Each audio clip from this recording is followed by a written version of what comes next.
अल्हम्दुलिल्लाह वस्सलातु वस्सलामु अला रसूलिल्लाह अम्मा बाद। सामाईन ज़ी वक़ार, आइए हम आपके सामने हज़रत महदी अलैहि रिज़वान के मुताल्लिक़ गुफ्तगू करते हैं।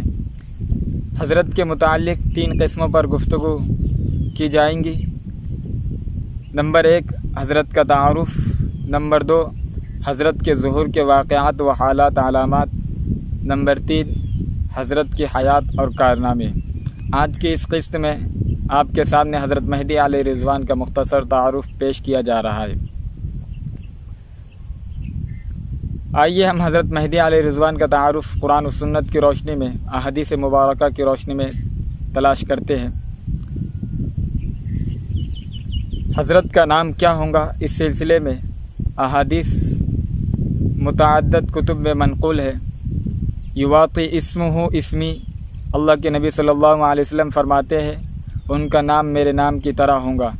यानी मेरा नाम जिस तरह से मोहम्मद है, इसी तरह से हज़रत महदी अलैहि रिज़वान का नाम भी मोहम्मद होगा।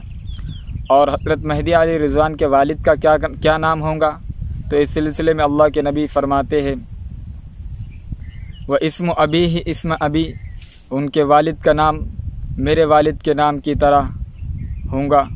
यानी जिस तरह से मेरे वालिद का नाम अब्दुल्ला है, इसी तरह से हज़रत महदी अलैहि रिज़वान के वालिद का नाम भी अब्दुल्ला होगा। अब हज़रत महदी अलैहि रिज़वान के अलक़ाब क्या होंगे, तो 2 लक़ब अहादीस के अंदर ज़ख़ीरे अहादीस में मौजूद है। एक लक़ब वो है जो मशहूर व मारूफ़ है और दूसरा लक़ब गैर मारूफ़ है। पहला लक़ब अल-महदी, दूसरा लक़ब अल-जाबिर है। अल-महदी के माना क्या आते हैं, लुग़त और डिक्शनरी के एतबार से अगर हम देखें तो हज़रत अल-महदी के माना हिदायत और रुश्द के आते हैं। अल-महदी उस शख्स को कहा जाता है जो शख्स अल्लाह ताला की जानिब से हिदायत पर कायम हो और हिदायत के आला दर्जे पर फाइज़ हो, उस शख्स को अल-महदी कहेंगे। दूसरी बात, हज़रत का लक़ब अल-जाबिर है। जाबिर के माना आते हैं, 2 माना जाबिर के बयान किए जाते हैं। एक माना जाबिर का ये है कि शिद्दत और सख्ती के माना में आता है, जो कि कुरान पाक में सहाबा इकराम के मुताल्लिक़ इरशाद, सहाबा इकराम के मुताल्लिक़ बयान है। अशिद्दाउ अलल कुफ़्फ़ार, सहाबा इकराम कुफ़्फ़ार के मुकाबले में सख्त थे, ये सहाबा इकराम की सिफ़त थी। गोया कि हज़रत महदी अलैहि रिज़वान भी इस्लामी निज़ाम को कायम करने में और अल्लाह ताला की ज़मीन पर अल्लाह के हुदूद कायम करने में और दुनिया से कुफ्र शिर्क के ख़ात्मा करने में सख्त होंगे। इसी वजह से हज़रत महदी अलैहि रिज़वान का लक़ब भी जाबिर है। दूसरा माना जाबिर का ये है कि जोड़ने वाला, चूँकि हज़रत महदी अलैहि रिज़वान इस उम्मत बिखरी हुई होंगी, मुंतशिर होंगी, और मुंतशिर और बिखरी हुई उम्मत को एक लड़ी में पुरोकर आप मुत्तहिद करवाएंगे और आप उम्मत को जोड़ेंगे।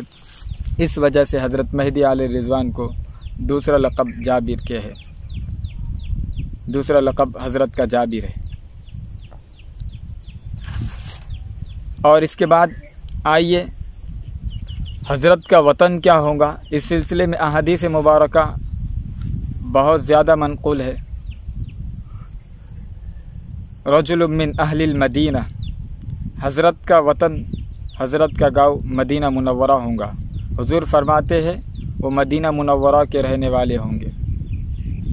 हज़रत की जाए पैदाइश मदीना मुनव्वरा होंगी।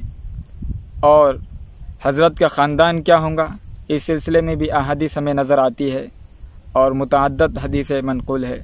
रजुलुम मिन इतरती अल-महदी मिन्नी, अल-महदी मिन इतरती, और इस तरह से बेशुमार रिवायत है। एक रिवायत है फ़यख़रुजु रजुलुम मिन बनी हाशिम, अल्लाह के नबी बयान फरमाते हैं कि महदी ये बनी हाशिम में से होंगे, महदी अहले बैत में से होंगे, महदी हज़रत फ़ातिमा रज़ियल्लाहु अन्हा की नस्ल से होंगे, महदी हज़रत फ़ातिमा के साहबज़ादे हज़रत हसन रज़ियल्लाहु ताला अन्हु की नस्ल से होंगे। बेशुमार रिवायात इस पर वारिद है।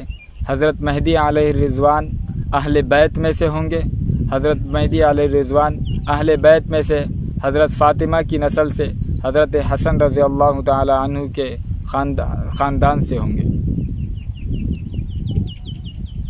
और हज़रत की कुनियत क्या होंगी?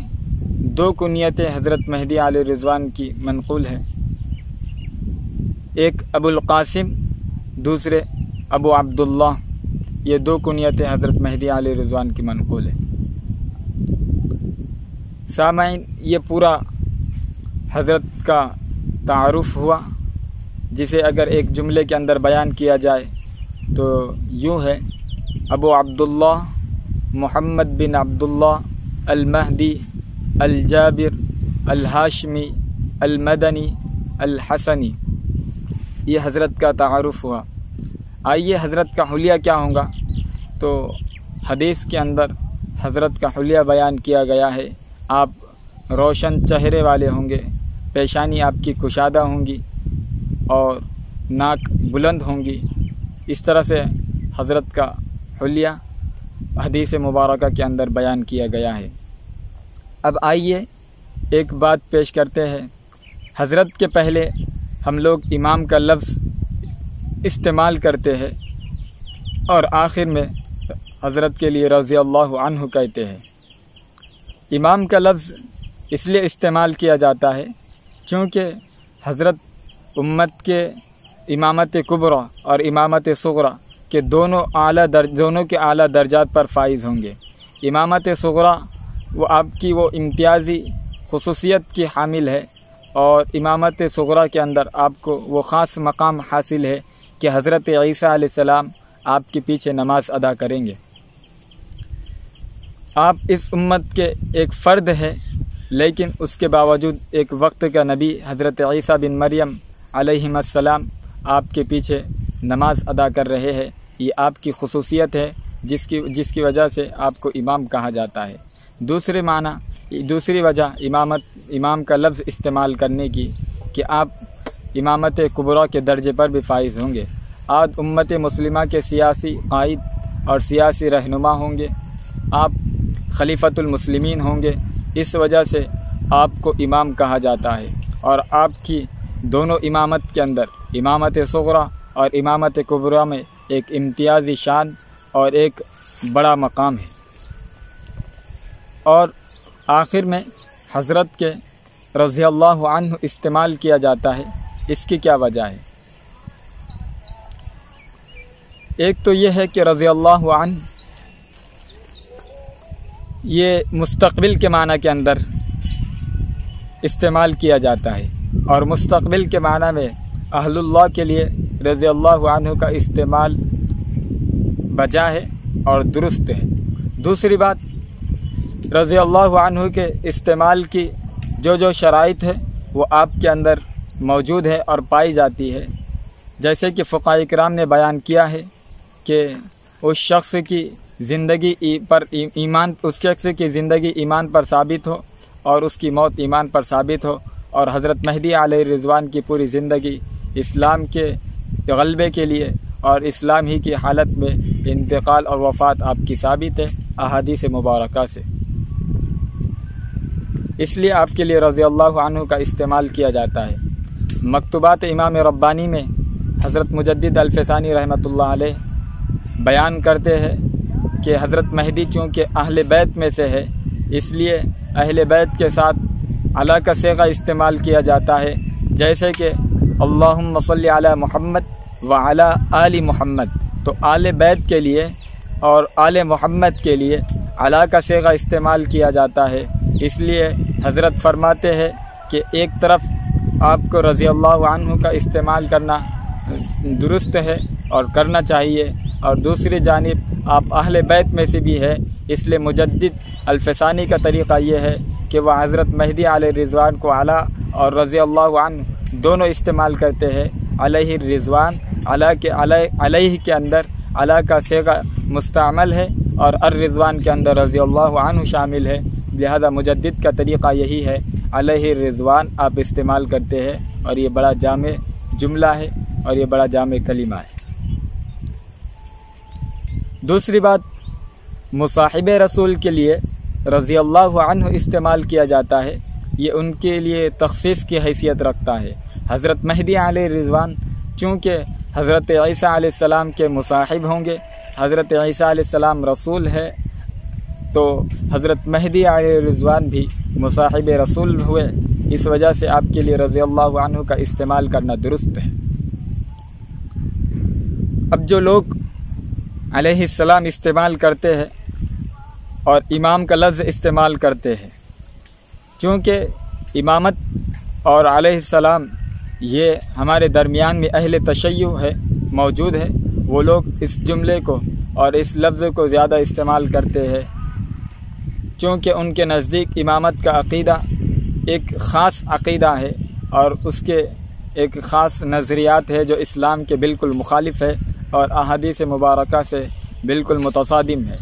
लिहाजा हम जो अहले इस्लाम और अहले सुन्नत वल जमात इमाम का लफ्ज़ और रज़ी अल्लाहु अन्हु इस्तेमाल करते हैं, ये उस माना में इस्तेमाल नहीं करते हैं, ये अलग माना के अंदर और उनसे मुख्तलिफ़ माना के अंदर इस्तेमाल करते हैं। अब अगर किसी ऐसे मकाम पर जहाँ पर अहले तशय्युअ का गलबा हो और इश्तिबाह होता हो इस्तेमाल करने में, तो वहाँ के लोगों के लिए इमाम का लफ्ज़ इस्तेमाल न करना हज़रत के लिए ये ज़्यादा बेहतर और अफजल है। और अलैहिस्सलाम चूँकि अम्बिया की खुसूसियत रखता है, इसलिए हज़रत के लिए अलैहिस्सलाम का लफ्ज़ इस्तेमाल करने जुमला इस्तेमाल करने के बजाय अलैहि रिज़वान ही इस्तेमाल करना ज़्यादा बेहतर है। अल्लाह ताला कई सुनी बातों पर अमल साली की तौफ़ीक़ इनायत फरमाए। अल्लाह ताला हमें हज़रत के लश्कर का हिस्सा बनाए। व आखिर दावाना अनिल